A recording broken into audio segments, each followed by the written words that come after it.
제가 그 장점이 듣는 걸 잘하는 거거든요. 이제 듣고 공감하고 이런 걸 하다 보니까 물론 증거 영상 중에 막 그 뭐 욕설이 엄청 막 많은 녹음 같은 거 있잖아요. 그런 거 들으면 저도 너무 기분이 좋지 않아요. 사실 진짜 제가 듣도 보도 못해요. 그냥 뭐 쌍시옷 들어가는 욕은 기본이고 그냥 어떻게 그렇게 사람을 찢고 나누고 할 수 있는 욕들 있잖아요. 그런 것들 정말 많이 하고 또 뭐 옆에서 애기 우는 소리가 계속 들리고 있는데도 애기가 듣는 거는 뭐 신경 쓰지 않고 계속 욕하는 걸 들으면 또 아, 이거를 애기가 있는 데서 해야 되나? 저는 그거를 이제 남의 일이라고 생각하려고 해도 내가 그거를 막 듣고 나면 진짜 내가 그 욕을 먹은 것처럼 좀 기분이 안 좋거든요.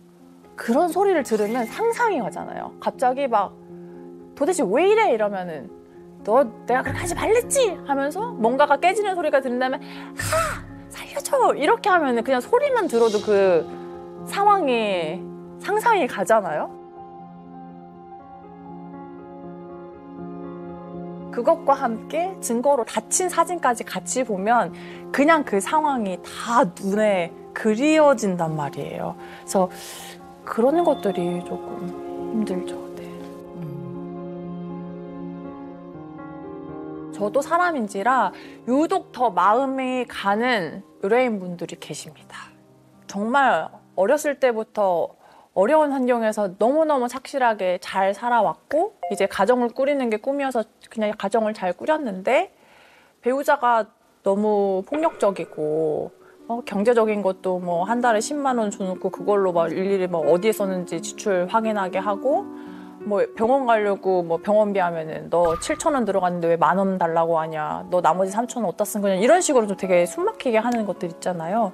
그러니까 너무 행복했으면 좋겠는데 왜 이런 상황에 놓여있지? 너무 안타까웠어요.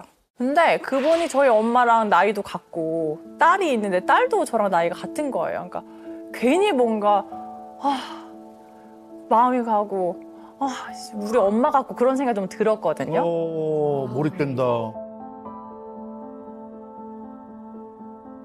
재판 절차상으로 필수적인 절차를 진행을 하는데 근데 거기에서 이제 우리가 생각한 것과 정반대로 이제 얘기를 다 하기 시작을 했죠. 그러면 이제 당황스럽잖아요. 왜냐하면 우리한테 유리하게 얘기를 할 거라고 생각을 하고 진행을 했는데 불리하게 얘기를 했으니까. 그래서 이제 옆에서 계속 우시더라고요. 근데 이제 저도 울면 안 되는데 법정 안에서 제가 눈물이 나는데 눈물이 멈추지는 않는 거예요.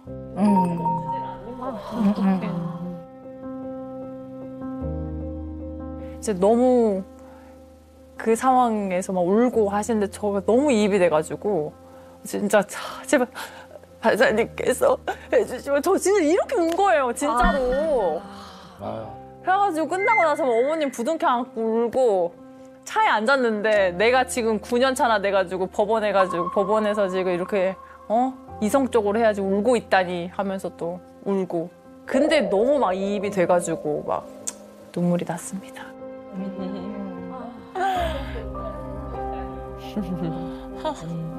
오히려 전연차 때보다 감정이입은 더 크게 하고 판결문이 송달되면 아직도 좀 떨면서 보고요. 이제 판결 선고 많이 막 2개, 3개씩 잡혀 있는 날은 정말 심장이 두근두근합니다. 근데 저 사건이 근데 사실 이게 올해 있었던 일이거든요. 근데 지금도 감정이 좀 약간 근데 왜냐면 그 어머니께서 결국에는 제가 가지 않았으면 하는 방향으로의 선택을 하셨거든요. 그러니까 그래서 더 나중에는 제 어머니 설득하면서 어머니 제가 변호사 생활 9년 하면서 판사님 앞에서 울어보기도 처음인데 이 울음이 이렇게 의미 없이 되게 하지 않으셨으면 좋겠다고도 했는데 그냥 당사자분의 선택이잖아요. 그래서 존중을 하기는 했거든요. 근데 그날 또 하루 종일 조금 마음이 먹먹하기는 하더라고요. 그래서 이게 사실 의뢰인분들이 좋아하실 때는 굉장히 좋아하세요. 왜냐하면 제가 그만큼 의뢰인분들하고 소통을 하면서 내 이야기처럼 되게 감정을 담아서 해주면 굉장히 우리 쪽에 유리하게 잘 진행을 해주시기는 해요. 솔직한 말로. 그래서 의뢰인분들 되게 좋아하시죠. 근데 그게 좀 힘든 날들은 나 너무 변호사하기에 안 맞는 사람인가? 이렇게 하면 프로답지 못하는 건데. 그래서 그날도 사실은 감정이입이 돼서 속상한 거 반, 집에 가는 데네. 나는 프로가 아닌가 봐. 근데 이게 잘 고쳐지지 않는 것 같아요. 지금도 약간 눈물이 나지 않게 정말 애쓰고 있습니다. 네. 유독 옳음과 네. 도덕적인 거에 네. 공정함 이런 거가 다른 사람보다 굉장히 높더라고요. 그러니까 이거는 부당해, 이건 옳지 않아. 이런 거가 있을 때, 그리고 또 타인의 어떤 감정에 그 이입하고 공감하는 것도 굉장히 높더라고요. 이 두 가지가 딱 맞물리면 그러는 것 같아요. 사실 형사 사건은 가해자와 피해자가 있다면 너무 명확하니까. 근데 예를 들어 나쁜 쪽의 변호를 할 때는 네. 도덕적인 거와 네. 옳음에 벗어나 있으니까 이 두 가지 중에 하나는 빠지니까 덜 마음이 요동을 치고. 네. 뭐 이 사람이 맞긴 맞지만 그렇게 감정적으로 이렇게 애틋하고 그러지 않은 사건들도 네, 있잖아요. 있어요. 그럼 네, 이 두 가지 중에 이게 빠지니까 네, 그럴 땐 좀 덜 요동이 치는데 네. 이 두 가지가 딱 같이 딱 맞물릴 때 마음이 굉장히 요동을 치는 것 같아요. 네. 감정이입이 공감의 어떤 방향으로 가느냐 내지는 동정의 방향으로 가느냐 되게 다르거든요. 그래서 공감은 깊이 이해하는 거고요. 동정은 그냥 불쌍하게만 여기는 거기 때문에 이거 되게 구별을 해야 되거든요. 이게 깊은 공감을 할 때는 이해하지만 또 한편에 내가 이것을 어떻게 도와야 되는지를 같이 생각하니까요. 이게 되게 중요하거든요. 잘하겠다고 농약을 마시고 왔어요. 그럼 이 사람의 처지가 너무 안 됐고 불쌍한 경우도 있거든요. 너무 안타깝고. 그런다고 울면 이 사람 처치를 못 하잖아요. 그래서 어떨 때는 굉장히 냉정해 보이지만 그 냉정함 안에는 이 사람을 어떻게 돕는 것이 가장 최선을 다해서 도울 것인가에 대한 생각을 늘 하고 있거든요. 또 한편에 내가 이것을 어떻게 도와야 되는지를 같이 생각하니까요. 이게 되게 중요하거든요. 그래서 아까 말씀드렸다시피 약간 요동친다. 내 마음이 좀 많이 요동쳐졌다 그럴 때는 약간 한 발 물러서서 그거를 좀 잘 바라봐 보는 거. 그리고 조용히 눈을 감든 뭘 하든 생각을 정리해보고 마음을 조금 더 정리해보는 그런 과정을 중간에 가지시면 따뜻한 마음은 그대로이고 옳고 그름을 보는 도덕적인 기준은 그대로이지만 조금은 평정심을 가지고 그 의뢰인을 대하는 게 좀 가능하지 않을까. 이제 가장 최근에 있었던 사건 중에 하나가 간단한 부부 싸움이었어요. 그런데 이제 어디 내 아들한테 대들어? 그렇게 하고 시어머니가 아들을 이혼을 시켰는데 그 부인이 임신 중이었어요. 그래서 우리는 절대로 이혼할 수 없다. 라고 해서 왜냐하면 그 정도 부부싸움은 누구나 하는 거고 정말 특별한 부부싸움이 아니었고 부부싸움의 원인을 제공한 건 실제로 남편이기도 했기 때문에 그리고 둘 사이에 개선이 될 여지도 좀 있어 보였어요. 그래서 이 정도면 곧 소치아가 들어오겠다 싶었는데 결국에는 시어머니가 끝까지 해서 이혼을 시켰어요. 아이가 그 사이에 건강이 좀 많이 안 좋아졌어요. 아유 저런. 그 아이를 그럼 어떻게 책임지고. 그러니까. 사실은 임신 중에 소송을 거니까 제대로 애가 뱃속에서 컸겠냐고. 그래서 그래서 했는데 그게 진짜 가슴이 아팠어요. 새 아이의 엄마다 보니까 네. 조금 아무래도 자녀가 있는 미성년자 애들 조금 더 네. 좀 심리적인 부담이 있으시겠어요. 아무래도 그렇죠. 이제 그 과정에서 아이들이 어쨌든 그러니까. 한부모 가정에서 자라야 되고 연락이 뜸해지거나 자주 아니면 못 연락이 보니까. 끊기거나 네. 하는 상황에 빠지는데 그러면 이제 그때는 어떻게든지 이혼이 좀 안 되는 방향으로 막고 싶은 생각이 조금 있긴 합니다. 그래서 그런 게 좀 고민스러운 부분인 것 같아요.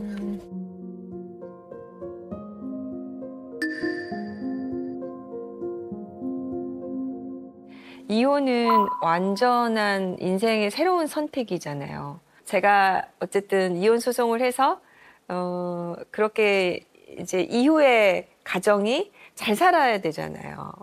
근데 이제 아이들한테는 어느 날 갑자기 한부모 가정의 자녀로 되는 거잖아요. 그러니까 아이들의 박탈감도 굉장히 클 것이고, 그러니까 아이들로부터 부모를 뺏는 것이 아닌가. 그런 선택을 같이 하고 결론을 내야 되는 과정이기 때문에 사실 좀 제 마음 안에 약간의 부채의식 같은 게 있어요. 그렇죠. 그렇죠. 그럴 것 같아요. 저희가 선고 전날이면은 잠이 안 오기도 하고 결론을 앞두고 있을 때, 그럴 때 이제 좀 꿈을 많이 꾸죠.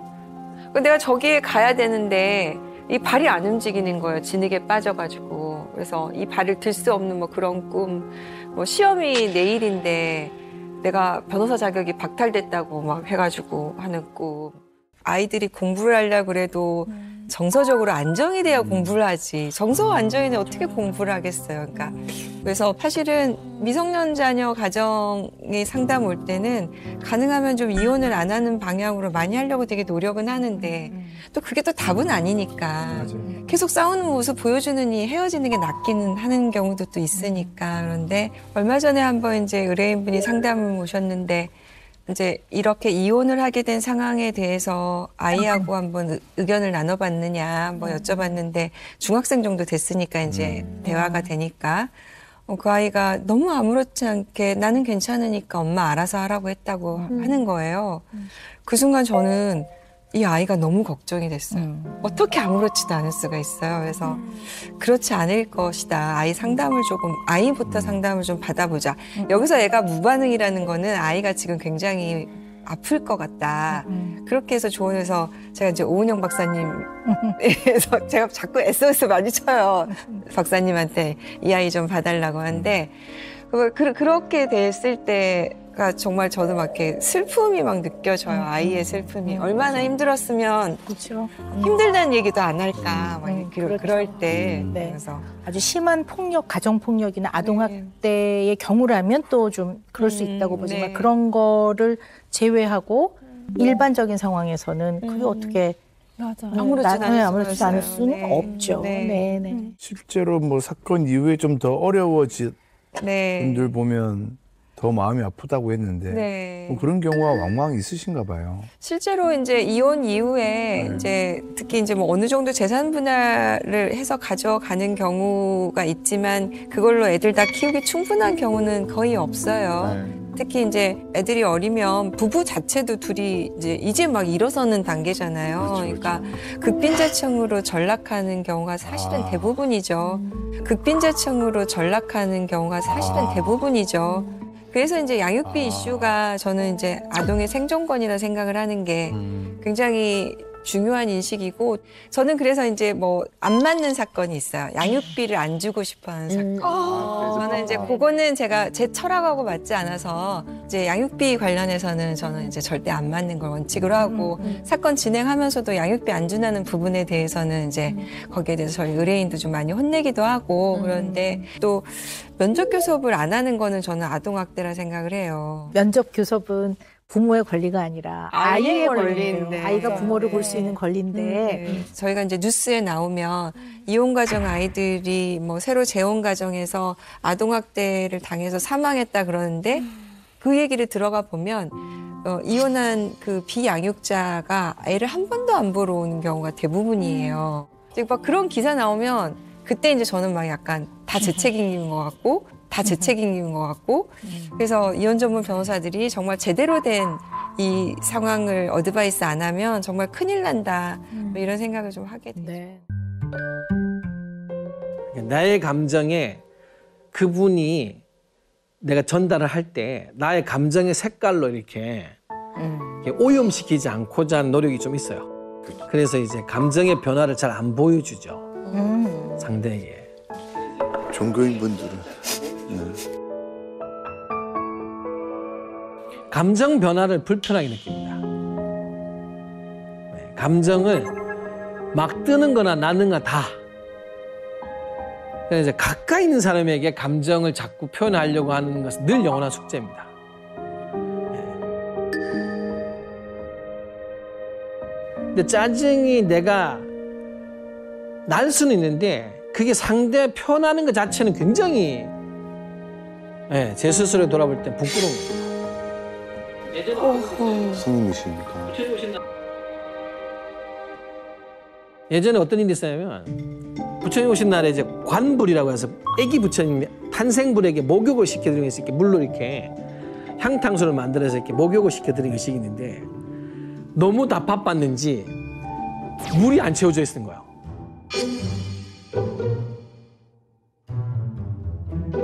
그래서 이거 누가 이거 한 거야?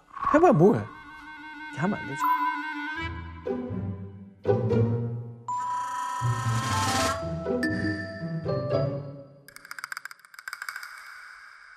가장 저한테 많이 제 감정을 드러내는 사람이 우리 종무실장. 영원한 나의 숙제죠. 스님 옆에 계신. 네. 어제는 절에 벌집이 좀 많이 져가지고 저녁에 이제 발견한 거예요. 그 내가 이제 보고 우리 스님께 아유 어떻게 벌집을 이야기 안 하셨냐 이야기했는데 종무실장이 전화를 안 한 것 같아 119에. 이제 종무실장한테 전화를 거는 거지. 119 전화 걸어서 벌집 없애게 해라. 7시에 퇴근했는데 이러고 나면은 약간 미안함이 있죠. 예. 실제로 조금 내가 하는 게 맞나? 이런 생각을 해요.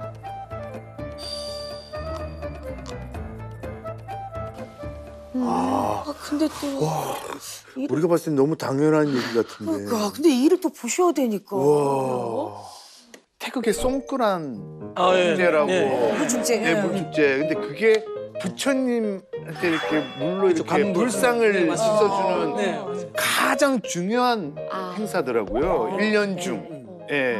그 관불에 부어줄 물이 없다라는 거는 아 제일 중요한. 제일 중요한 그렇죠. 어떤 종교인이시니까 신부님도 좀 감정을 이렇게 드러내는 게 좀 불편하고 어려우세요? 저도 이제 스님만큼 그런 측면이 있는 게 왜냐면 어쨌든 저라는 사람에 의해서 사람들의 감정도 많이 좌우되거든요. 기본적으로 저희 종교인은 길게 보면 어쨌든 그분들의 삶 전체에 영향을 주기 때문에 굉장히 조심스럽죠. 감정 표현을 하는 게. 예. 그리고 이제 그다음에 어금니를 무는 게 습관인데 꽉 물고 계시. 이제 드러내지 않으려다 보니까 이제 어금니를 물게 되는 거죠. 그래서 이제 이게 얼굴 자꾸 네모가 되는. 예. 선생님한테 많이 혼납니다. 태권 선생님한테. 어금니 좀 물지 말라.